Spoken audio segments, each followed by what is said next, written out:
passado nós iniciamos a nossa série de mensagens, Uma Vida Enraizada. E essa série de mensagens nos levou a um desafio de nos responder no domingo passado, de nós respondermos no domingo passado a seguinte pergunta: qual o valor das raízes? E aí nós aprendemos que as raízes são de extrema importância na caminhada cristã. Porque as raízes vão falar da firmeza, as raízes vão falar da nutrição do solo, as raízes vão nos fazer permanecer firmes diante das intempéries, das circunstâncias desafiadoras da vida. Porque a vida, ela é desafiadora. Não adianta você achar que a vida é uma vida de atalhos, de confetes, de celebrações constantes, porque não é. Em determinado momento, e às vezes esses momentos são momentos bem repetitivos na nossa vida, nós vamos enfrentar desafios que nós muitas vezes vamos julgar que esses desafios são maiores do que tudo. Inclusive eles vão se apresentar dizendo que são maiores do que a nossa própria fé. Mas as raízes que nós temos, elas vão nos sustentar para que nós continuemos a dar frutos em qualquer que seja a estação. No domingo passado iniciamos essa série e falamos no Salmo 1 que o homem que ouve o conselho do justo, que medita na lei do Senhor, que não se senta com os escarnecedores, com os zombadores, ele é semelhante a uma árvore plantada junto aos ribeiros e que dá fruto na sua estação própria e que frutifica. E o que é o fruto? O fruto é o resultado. Todos nós sabemos avaliar e analisar um bom fruto de um fruto podre, não sabemos? Ninguém aqui é capaz de comer. Você pode não ter nenhum conhecimento de plantio, nenhum conhecimento de agronomia, nenhum conhecimento agrícola, mas você sabe avaliar um fruto podre. Você olha e diz: eu não vou comer porque já passou, está podre. E você também sabe avaliar um bom fruto. E todos nós somos chamados por Deus para frutificarmos. Mas nós aprendemos que as raízes, elas determinam os frutos. As raízes, elas vêm antes do fruto. Antes de qualquer fruto que eu dê na minha casa, na minha família, no meu trabalho, na minha igreja, eu preciso ter raízes. E essas raízes são extremamente importantes. Raízes de uma vida em secreto. Nós não estamos aqui vendo, por exemplo, raízes expostas às árvores nas ruas. As raízes, elas crescem para baixo, elas crescem no solo, elas trazem nutrição e saúde quando ninguém está olhando. As raízes nos ensinam que uma vida cristã substancial, verdadeira e forte, ela precisa ser exercida também no secreto. Não é só na manifestação comunitária da igreja. Eu preciso chorar no secreto. Eu preciso ler a palavra no secreto. Eu preciso me relacionar no secreto. Eu preciso adorar no secreto. Eu preciso ser um homem ou uma mulher que tem raízes para enfrentar as dificuldades que a vida vai me trazer e que tem raízes para celebrar, para se alegrar com as alegrias que a vida vai trazer. Porque tem gente que não tem raiz também para celebrar. Os aplausos embriagam logo. Os aplausos trazem logo devaneio. Os aplausos trazem logo soberba e arrogância. Nós temos que ter raízes, Bergson. Tem que ser preparado para as dificuldades e para as celebrações. Porque às vezes no movimento de celebração a gente comete o pecado de esquecer Deus. Não é assim? De colocar Deus de lado. Às vezes no movimento de festa, de alegria, nós não convidamos Jesus para celebrar com a gente. Raízes são importantes. E hoje nós vamos falar sobre a importância de crescer no solo da intimidade. A importância de crescer no solo da minha vida de conhecer a Deus, da minha vida de amar a Deus acima de todas as coisas. Em Mateus capítulo 6, verso 33, a Bíblia diz: busquem, pois, em primeiro lugar o reino de Deus e a sua justiça, e todas essas coisas serão acrescentadas a vocês. Se o seu relacionamento com Jesus, ele estiver em primeiro lugar, todas as outras coisas encontrarão seus devidos lugares. Todas as outras coisas terão seus lugares certos na sua vida. Agora, o que nós não podemos é nos relacionarmos, é colocar tudo em primeiro lugar e colocar Jesus em um lugar que nós não sabemos nem determinar qual é o lugar dele. Nós honramos, nós cumprimentamos, nós valorizamos. Às vezes nós chegamos a passar do limite, chegamos a idolatrar pessoas, coisas, instituições. E a grande pergunta que nós precisamos responder nessa noite é: qual o lugar de Jesus na nossa vida? Qual o lugar de Deus na nossa vida? Como é que anda a nossa intimidade com Deus? Isso precisa nos desafiar, porque tem alguém aqui que acredita que é salvo por Jesus? Você é salvo por Jesus? Você que está em casa, você acredita que é salvo por Jesus? Quando nós formos viver na eternidade, nós vamos viver com Jesus. A minha pergunta é: com que respaldo nós vamos viver eternamente com Jesus, se não conseguimos viver com Ele aqui na terra? Qual o respaldo que nós vamos chegar e dizer assim: eu vou para o céu e eu vou ficar com Jesus para sempre, pela eternidade, eu vou ter uma intimidade verdadeira, única e poderosa com Jesus? Mas como que isso é uma verdade para a minha fé, se isso não é uma verdade para a minha prática? Jesus é seu amigo, Jesus ajuda você, aconselha você nas decisões.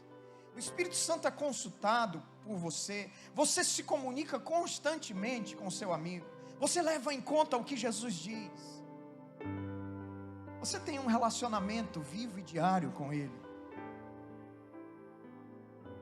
Uma vida enraizada passa por uma vida de intimidade com Deus. O texto base de hoje está lá em Isaías capítulo 6, nós vamos ler do verso 1 ao 8. Você pode me acompanhar pelas telas, você pode abrir a sua Bíblia, ligar seu telefone, você pode bater foto e propagar nas redes sociais. Você só não pode não se conectar com esse momento. A Bíblia diz assim em Isaías capítulo 6, do verso 1 ao 8: no ano em que morreu o rei Uzias, eu vi o Senhor assentado em um alto e sublime trono, em um trono exaltado, e a aba da sua veste enchia todo o templo. Acima dele estavam os serafins, e cada um desses serafins tinham 6 asas. Com 2 cobriam o rosto, com 2 cobriam os pés, e com 2 voavam. E proclamavam uns aos outros, dizendo: Santo, Santo, Santo é o Senhor dos exércitos, e toda a terra está cheia da sua glória. Ao som de suas vozes, os batentes das portas tremeram, e o templo ficou cheio de fumaça.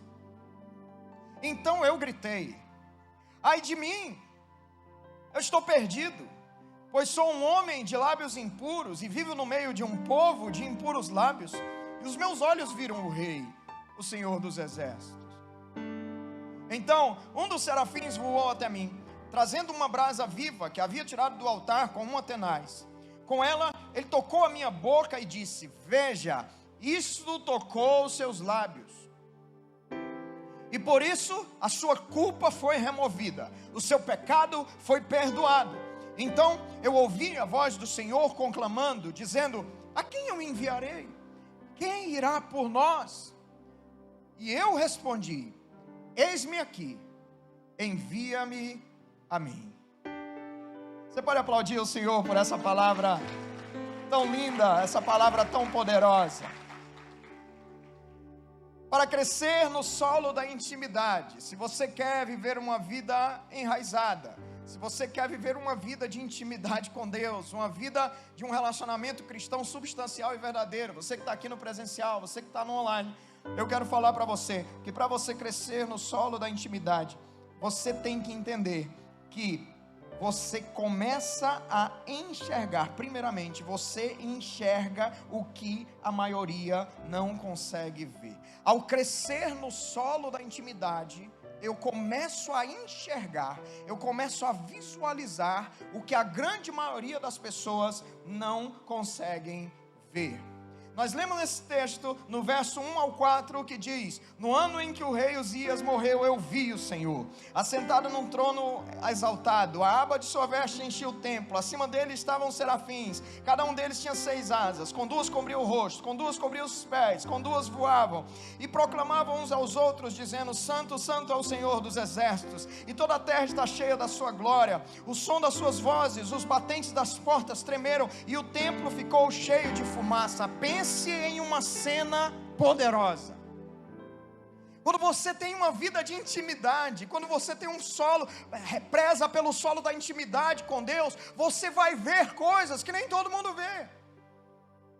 Você vai visualizar coisas que nem todo mundo consegue visualizar.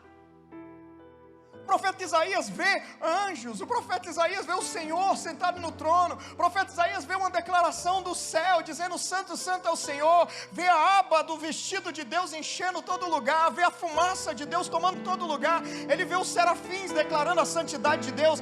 Isso é uma figura do céu, isso é uma visão celestial. O que nos ensina que quando a nossa vida é pautada no solo da eternidade, nós vamos começar a visualizar as coisas do céu na terra. Eu quero profetizar sobre você, você terá sonhos celestiais, você terá uma palavra celestial na sua direção. Não existe nenhum tipo de barreira carnal, de desafio desse mundo que vai impedir você de crescer espiritualmente. Você será arraigado, enraizado no solo da intimidade, e você vai ver coisas do céu aqui na terra. A oração modelo de Mateus capítulo 6, que se cumprirá, será assim na terra como no céu. Você vai aprender a começar a caminhar e a ver as coisas com olhos espirituais. Parece que nós estamos vivendo muito a aventura da carne, a aventura desse tempo. Parece que nós estamos vivendo muito a atmosfera do estresse da vida na terra, e nós estamos esquecendo da nossa real cidadania. Uma vida de intimidade com Deus nos lembra a todo instante: eu não sou daqui, eu estou aqui. Eu estou no mundo, mas eu pertenço ao reino.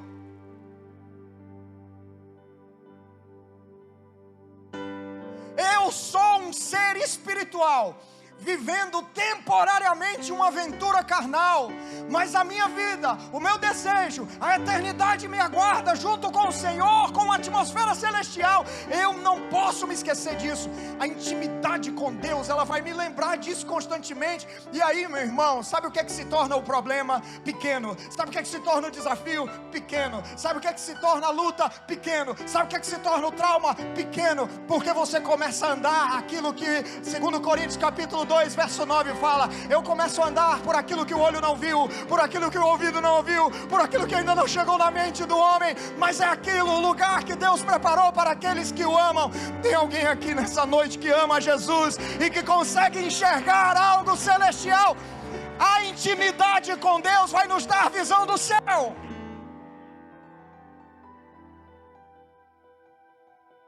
Quando você tem intimidade com Deus, aparece o problema, aparece o desafio, e você começa a dizer: certo, tem esse problema, tem esse desafio, mas o que é que eu tenho que aprender? Que tudo se discerne espiritualmente. Você acredita que Deus cuida de você? Você acredita que Deus está cuidando de você agora? Você acredita que Deus vai cuidar de você na segunda-feira que vem, na semana que vem, na outra e na outra? Você acredita que Ele vai estar contigo? Eu acredito numa companhia permanente de Deus conosco. E esse cuidado é um cuidado tão bom, tão maravilhoso, mas é um cuidado que não nos priva de desafios. E toda luta, que muitas vezes carinhosamente a gente chama de deserto, todo deserto, ele é pedagógico e terapêutico. Todo deserto vem para te ensinar alguma coisa. Aprenda. Todo deserto vem para tratar alguma coisa em você. Se submeta ao tratamento. Porque o deserto é do tamanho da nossa capacidade de aprender e da nossa capacidade de se submeter ao tratamento. O deserto para o povo de Israel era 40 dias, virou 40 anos, porque foi o tempo para eles serem tratados e para aprenderem. A intimidade com Deus nos revela e nos prepara para isso. Tudo se discerne espiritualmente. Tudo se discerne espiritualmente. Qual foi a última vez que você teve tanta intimidade com Deus, que veio uma situação e você tem que decidir, você tem que agir, e você foi íntimo com o Pai, você disse assim, não. E as pessoas te pressionando, e a realidade pressionando você, não. Eu vou orar, conversar com meu Pai, e depois de conversar com meu Pai, eu volto aqui informando a minha decisão. E na conversa com o Pai nos revela a visão celestial para nós. E a nossa decisão será sempre a decisão mais abençoada.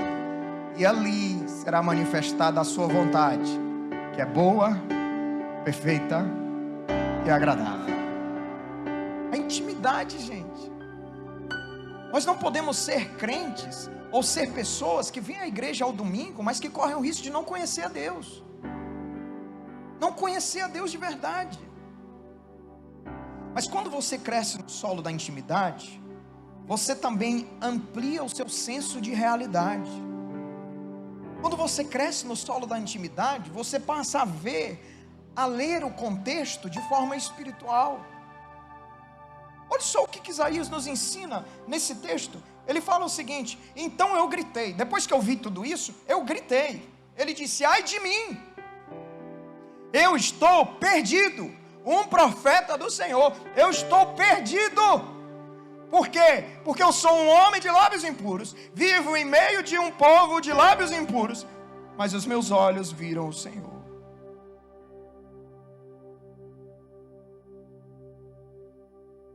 Talvez Deus nos traz aqui nessa noite para que a gente comece a deixar de lado a capa da religiosidade que tenta disfarçar uma possível perfeição para as pessoas.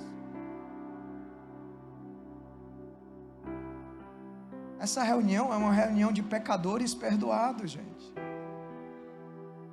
Você não pode. Sabe quem nós somos? Nós somos mendigos que fomos convidados para um banquete. Mas nós estávamos na rua, nós éramos pobres, cegos e nus. Nós não tínhamos nada. Ele desce do trono, vive a nossa vida, vai àquela cruz, morre por nós, ressuscita ao terceiro dia por nós, disse que estaria conosco até a consumação dos séculos, através do envio do Espírito Santo. O que nós estamos reclamando? O que nós estamos querendo passar? Que capa é mais importante do que isso? Que perfil da rede social de perfeição, de falsa perfeição é mais importante do que isso? Para de se vestir de uma realidade da visão pós-moderna, de que nós colocamos para fora nos nossos perfis de rede social uma vida perfeita, uma vida sem erro. Não, nós somos pessoas que precisamos todos os dias buscar esse tratamento, buscar essa renovação, buscar esse perdão. Nós precisamos todos os dias buscar a santificação diante de Deus. Essa é a realidade. A realidade é que não existe homem forte demais que não precise todos os dias da misericórdia do Senhor para acordar e para dizer: eu te perdoei mais um dia, vai viver, filho. Eu te perdoei mais um dia, vai viver, filha.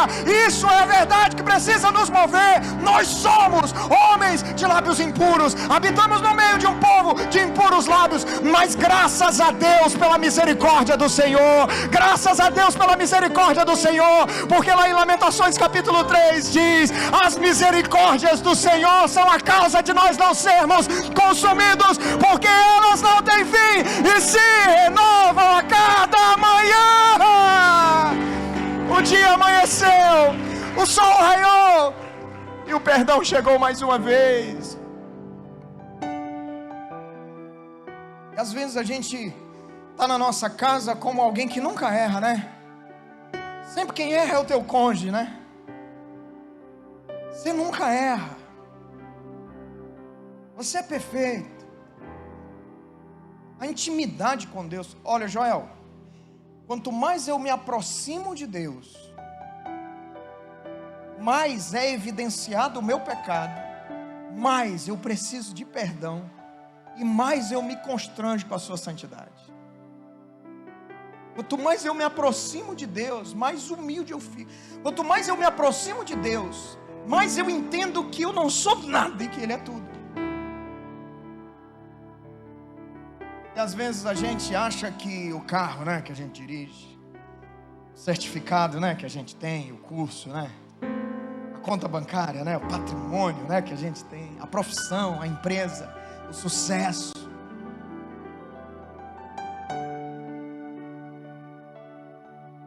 quando na verdade nós somos alguém constantemente, pessoas que constantemente precisam da misericórdia de Deus até para respirar, porque nós não temos nada para oferecer a Ele. O que eu posso te dar?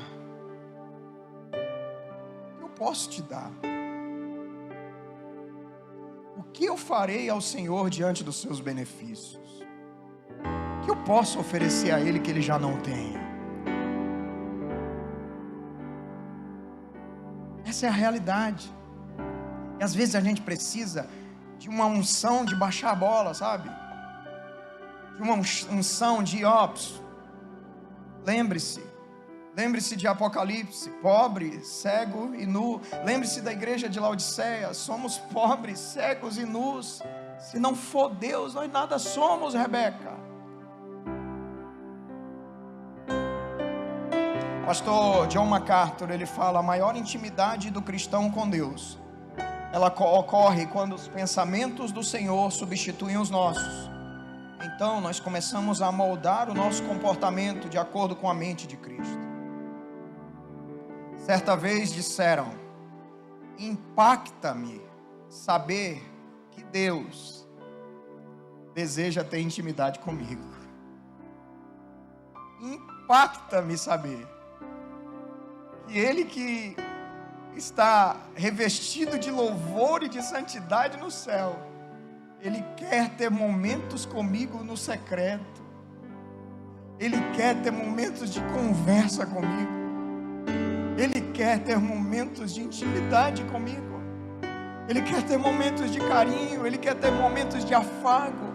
Ele quer ter momentos de desabafo. Mas Ele também quer ter momentos de amor.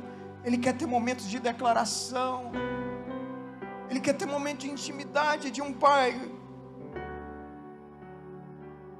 Ele quer receber o nosso jugo de uma vida difícil, de uma situação difícil. Ele quer receber o nosso jugo dos desafios que estamos enfrentando.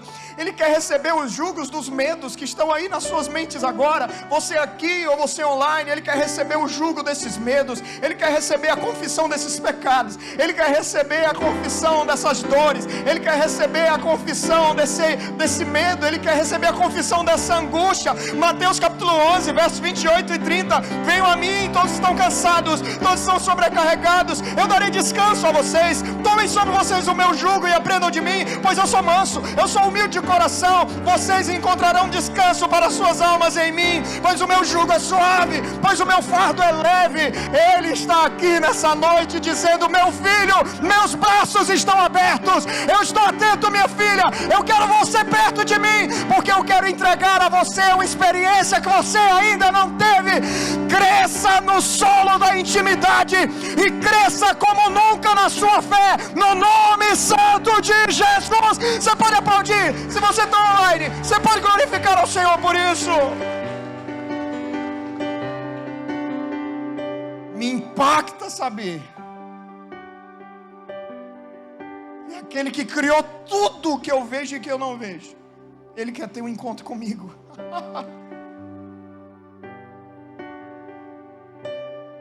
E alguns desses momentos, grande parte desses momentos, Ele quer que sejam momentos a sós.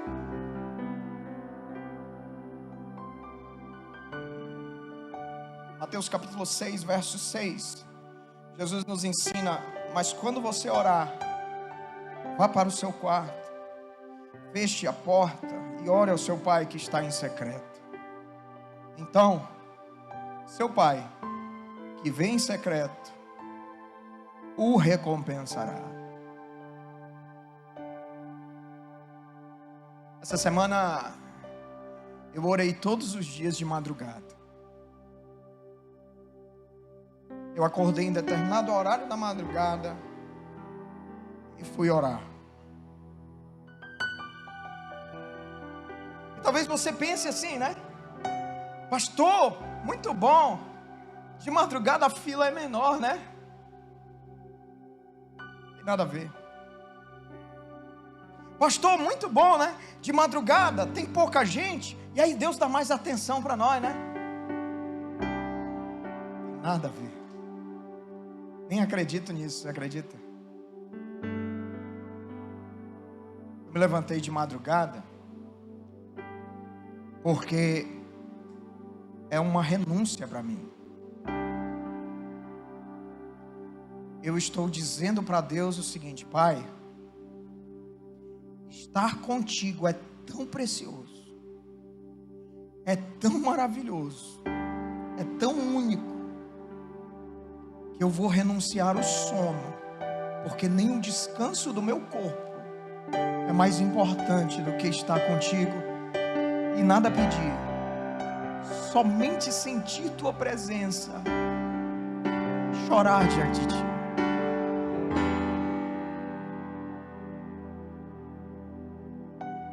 Porque é uma renúncia para mim. Quando nós amamos, nós renunciamos, gente. Você já foi adolescente, aqueles que não são. Você já namorou com alguém. Você já se apaixonou por alguém. Ó, teve alguns de nós aqui, grande parte, para não dizer todos. E quando se apaixonaram por alguém na adolescência, acharam que o mundo era colorido e que nada mais importava. Você chorou, você deixou de comer, você teve... Porque você amou. Mas passou, e hoje você ri disso. Hoje você diz assim: meu Deus do céu, eu não acredito. Todos nós. Mas quando você estava lá, no auge do seu amor, não tinha horário, não tinha lugar, não tinha risco, não tinha proibição. Seus pais podiam dizer assim: não, não quero. Você desafiava, você enganava, você fazia alguma coisa, mas você ia do outro lado da cidade, você ia a pé.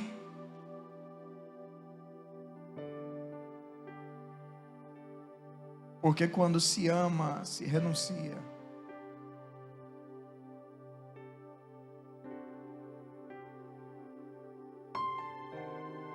Você me permite dar uma pancada que você nunca vai esquecer agora? Você me permite? Eu posso usar o cajado agora?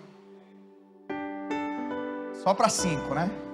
O restante não. Eu posso usar o cajado agora? Posso. O grande problema da nossa inconstância espiritual não está em diversas desculpas que damos, mas está na triste verdade de que não amamos a Deus acima de todas as coisas.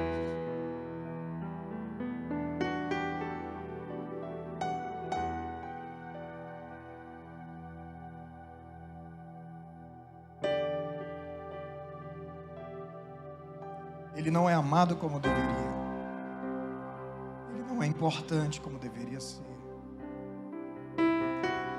Ele não é fundamental como deveria ser. Para muitos de nós, Deus é um velhinho que visitamos uma vez por semana no domingo, para pedir algumas coisas a Ele. Nos ajuda, Jesus. Nos ajude, Deus. Nos ajude a te amar como o Senhor deve ser amado. Nos ajude a ter sede e fome de Ti. Nos ajude a Te trazer para o centro da minha vida. para te trazer para o centro das minhas tomadas de decisões, tua vida seria tão mais leve, a tua vida seria tão mais próspera, a tua vida seria tão mais interessante, a tua vida seria tão mais vibrante, se Ele estivesse no centro. Mas eu quero dizer para você que assim como eu usei o cajado, eu também uso uma palavra de esperança para você.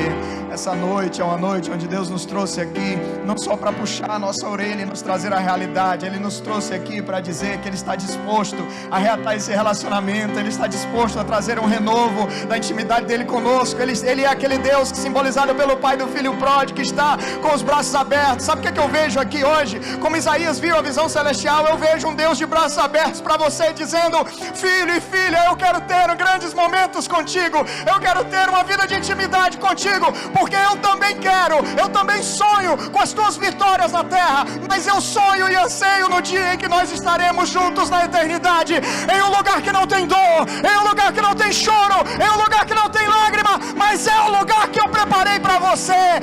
Aqui na terra é um prenúncio da nossa vida no céu, e eu profetizo que essa noite é a noite onde irá ressuscitar a sua intimidade com Deus. Você crê nisso? Você toma posse disso nessa noite?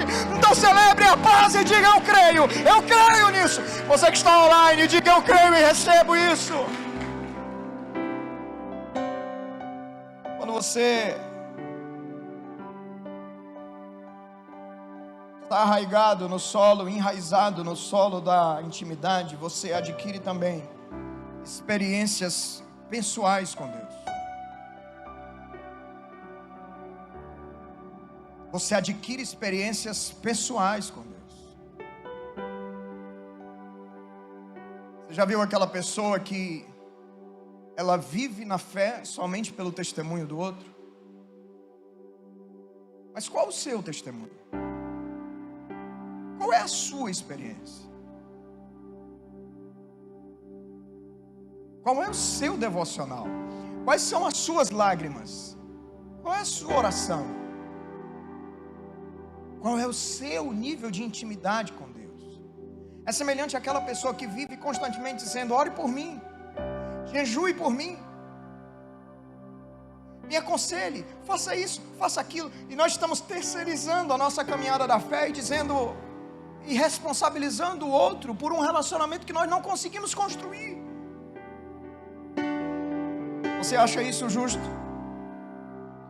Versos 6 e 7 de Isaías capítulo 6 diz assim: então um dos serafins voou até mim, trazendo uma brasa viva, que havia tirado do altar com mantenais. Com ela ele tocou minha boca e disse: veja, isto tocou os teus lábios, por isso a sua culpa será removida e o seu pecado será perdoado.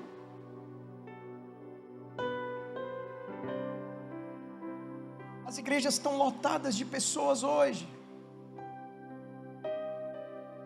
que elas professam que foram perdoadas por Deus, mas elas não conseguem se auto-perdoar. São aquelas pessoas que elas declaram que Jesus, o sangue de Jesus, ele anulou toda a condenação. O sangue de Jesus, já não há condenação para aqueles que estão em Cristo Jesus. Uau, elas professam, elas cantam, elas dizem isso da boca para fora, mas em seus corações elas não conseguem nem se perdoarem. Escondem uma promissória de dívida no bolso e diz assim: não.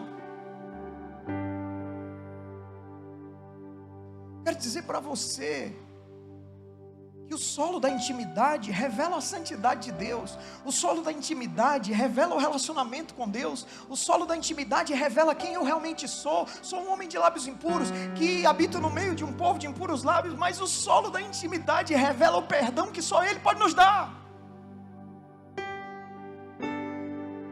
O solo da intimidade, ele passa pela estrada do perdão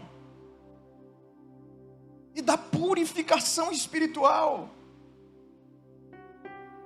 O solo da intimidade me ensina. A intimidade aumenta a necessidade dessa purificação espiritual. O solo da intimidade me ensina que o perdão me obriga a caminhar com um relacionamento vivo e verdadeiro com o Espírito Santo. Mateus capítulo 3, verso 11. João Batista diz assim: eu, em verdade, vos batizo com água para o arrependimento, mas aquele que vem após mim é mais poderoso do que eu, cujas alparcas eu não sou digno nem de levar. Ele vos batizará com o Espírito Santo e com fogo. E esse fogo é o fogo que queima toda a acusação, é o fogo que queima toda a palha, é o fogo que queima todo objeto que é desnecessário, é o fogo que queima todo jugo. E é o fogo que me faz olhar para uma cruz vazia e dizer: o sacrifício de Deus através da pessoa de Jesus me dá direito ao perdão.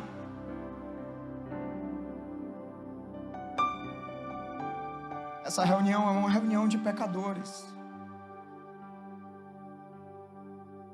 perdoados pelo sangue de Jesus, que saem daqui hoje inexplicavelmente por uma ação de graça, com vestes mais alvas do que a neve, porque onde abundou o pecado, superabunda a graça, o perdão. Essa noite é uma noite de você sair daqui perdoado, se auto-perdoando e dizendo: eu quero viver a nova estação que Deus tem para mim. Alguém está comigo nessa?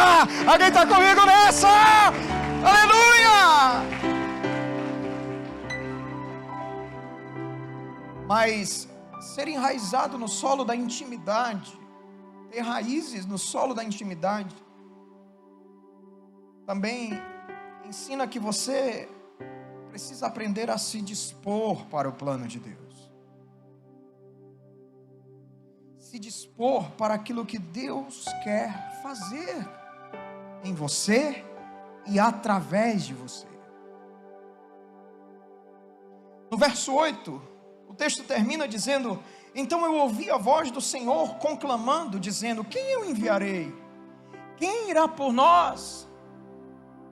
E o mesmo profeta diz: eu respondi: eis-me aqui, envia-me.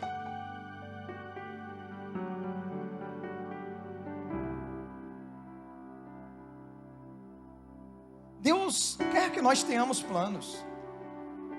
Deus nos dá direito a termos os nossos planos, mas esses planos se tornam planos divinos quando o nosso plano está contido no grande plano que Ele tem para nós. Ficou claro? Se submeter a esse plano é muitas vezes fazer planos que estão dentro dos planos de Deus para nós. Das decisões mais importantes, as decisões mais casuais do dia a dia. Mas a realidade é que todos os dias Deus está te chamando. A realidade é que todo momento Deus está chamando você. Para ter um relacionamento mais vivo, para ter um relacionamento verdadeiro, para ter um relacionamento que você não tem, para chegar mais próximo a Ele. Isso nos ensina na própria pessoa de Jesus. Em Mateus capítulo 4, do verso 18 ao 22, diz assim: Jesus estava andando junto ao mar da Galileia. Ele viu dois irmãos, Simão Pedro e André, os quais lançavam redes e pescavam porque eram pescadores. E o que foi que Jesus disse? Vinde após mim, que eu vos farei pescadores de homens. Jesus chamou. Continuando, então eles, deixando as redes, logo o seguiram. Eles responderam ao chamado e, adiantando-se dali, viu outros dois irmãos, Tiago, filho de Zebedeu, e João, seu irmão, estavam no barco de seu pai, consertando as redes. Ele os chamou também, e eles, deixando imediatamente o barco do seu pai, seguiram-no. Seguiram-no.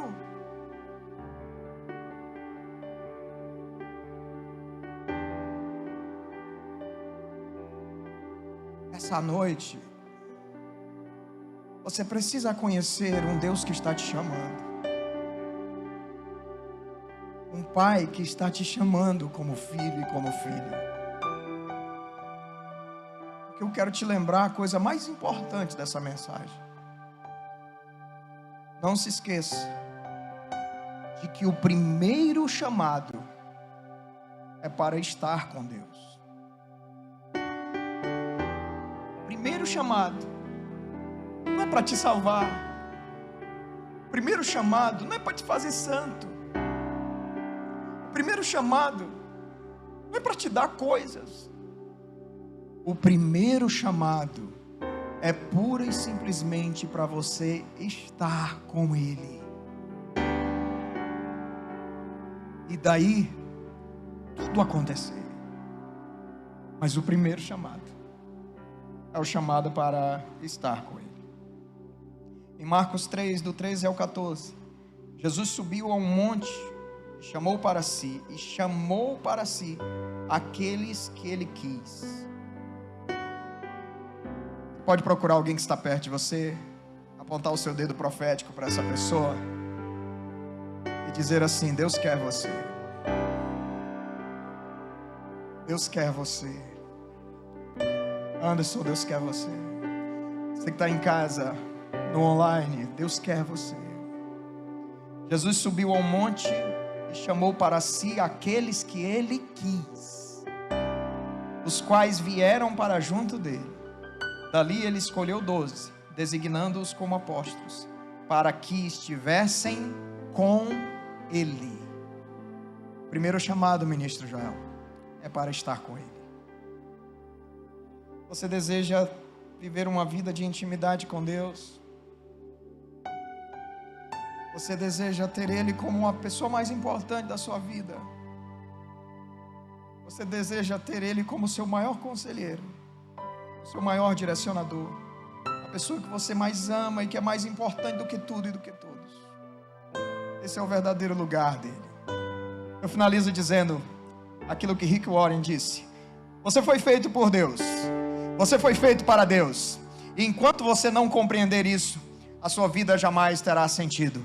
Mas eu creio que essa reunião é a reunião daqueles que compreenderam e que estão dando um sentido para a vida, e esse sentido é um relacionamento de intimidade com o Deus que nos chama e que nos quer nessa noite. Você pode dar o melhor aplauso que você puder para Ele e ficar de pé.